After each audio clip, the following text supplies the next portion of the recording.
स्वामी विवेकानंद भारतीय इतिहास में सांस्कृतिक पुनर्जागरण के अध्याय के महानायक माने जाते हैं। हर युग अपने महानायकों का निर्माण करता है, पर मैं मानता हूं कुछ व्यक्ति होते हैं जो असीम बाधाओं के बावजूद दृढ़ता और साहस के साथ आगे बढ़ते हैं और एक नए युग का निर्माण करते हैं।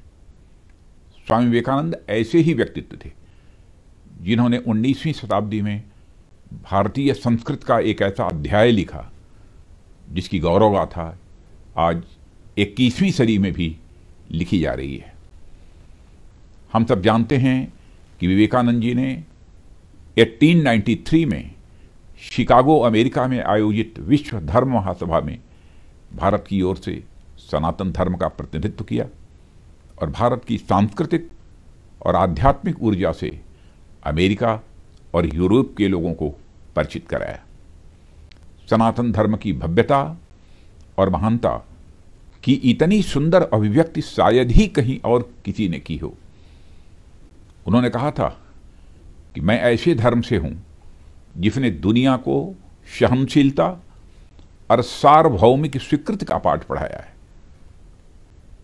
और मुझे सचमुच गौरव है कि मैं एक ऐसे देश से हूं जिसने इस धरती के सभी देशों और धर्मों के परेशान और सताए गए लोगों को शरण दी है।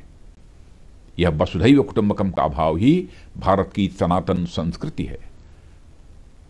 स्वामी जी ने कहा था कि हमारा सांस्कृतिक संदेश लोगों को अलग अलग धर्म संप्रदायों के खांचों में बांटना नहीं है, बल्कि पूरी मानवता को एक सूत्र में पिरोना है। उन्होंने कहा कि गीता में भगवान कृष्ण ने भी यही संदेश दिया था कि अलग अलग कांच से होकर हम तक पहुंचने वाला प्रकाश एक ही है। भारतीय संस्कृति और धर्म की ऐसी सुंदर परिभाषा देने वाले ऐसे महानायक को हम सब शत शत नमन करते हैं। जिसे हम भारतीय संस्कृति कहते हैं वही इस देश की सनातन संस्कृति भी है। आज का यह अवसर स्वामी विवेकानंद जी को स्मरण करने और उनके योगदान को समझने का मौका भी देता है। मैं मानता हूं कि हर भारतीय को विवेकानंद जी को जरूर पढ़ना चाहिए, क्योंकि उनका विचार आज भी उतना ही प्रासंगिक है जितना पहले था। विवेकानंद जी से जुड़े कई ऐसे प्रसंग हैं जो हमें बहुत प्रेरणा देते हैं। उनमें से कुछ आपके साथ भी बांटना चाहता हूं। एक बार जब स्वामी विवेकानंद जी विदेश गए तो उनका भगवा वस्त्र और पगड़ी देखकर लोगों ने पूछा, आपका बाकी सामान कहाँ है? स्वामी जी बोले, बस यही सामान है। तो कुछ लोगों ने व्यंग किया, कह रही है कैसी संस्कृति है आपकी, तन पर केवल भगवा चादर लपेटे रखी है, कोट पतलून जैसी भी पहनावा नहीं है। इस पर स्वामी विवेकानंद जी मुस्कुराए और बोले, हमारी संस्कृति आपकी संस्कृति से भिन्न है। उन्होंने कहा, महोदय, in your country tailor makes the man, but in our country character makes the man.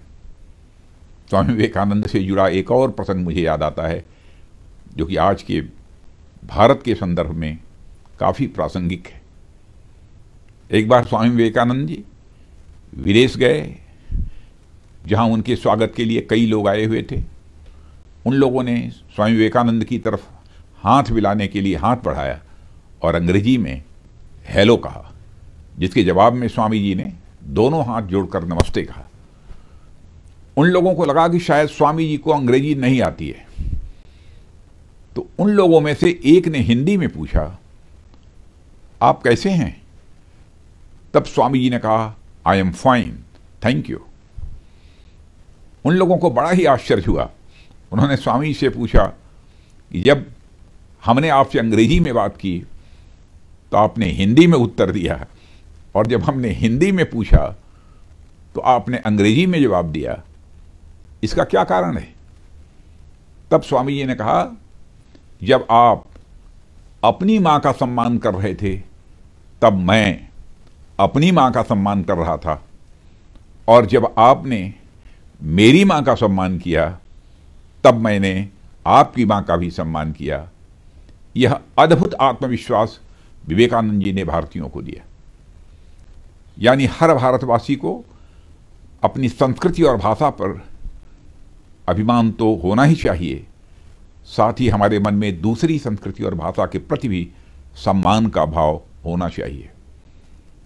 आज जब हम प्रधानमंत्री श्री नरेंद्र मोदी के नेतृत्व में एक सुंदर, समृद्ध, सक्षम और आत्मविश्वास से भरे भारत के सपने को पूरा करने की दिशा में काम कर रहे हैं, तो उसमें हर भारतवासी और विशेष रूप से युवाओं का अहम योगदान होगा। और मैं मानता हूं स्वामी विवेकानंद के जीवन से बड़ा प्रेरणा सोर्स ऑफ इंस्पिरेशन उनके लिए कुछ नहीं हो सकता। महानायक वह नहीं होता है जो डरता नहीं है, परंतु वह होता है जो अपने साहस से अपनी कमजोरियों और डर पर विजय प्राप्त करता है।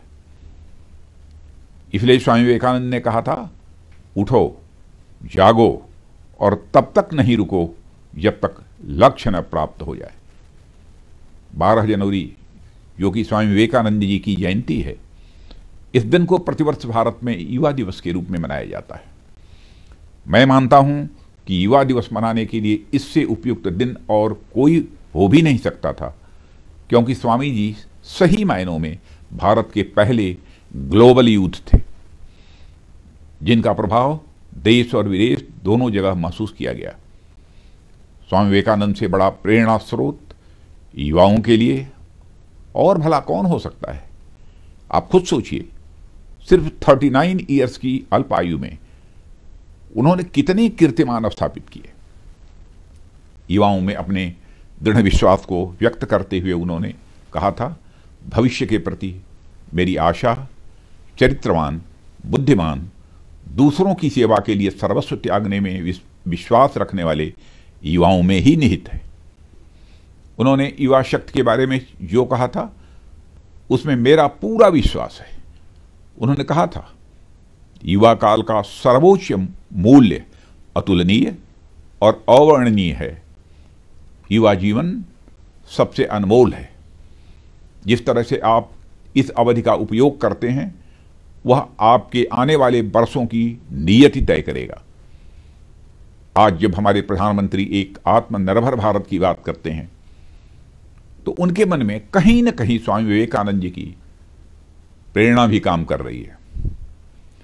और जिस आत्मविश्वास से विवेकानंद जी ने 19वीं शताब्दी में अमेरिका की धरती पर भारत की तस्वीर खींची थी, आज इसे साकार रूप देने का काम हमारे प्रधानमंत्री कर रहे हैं।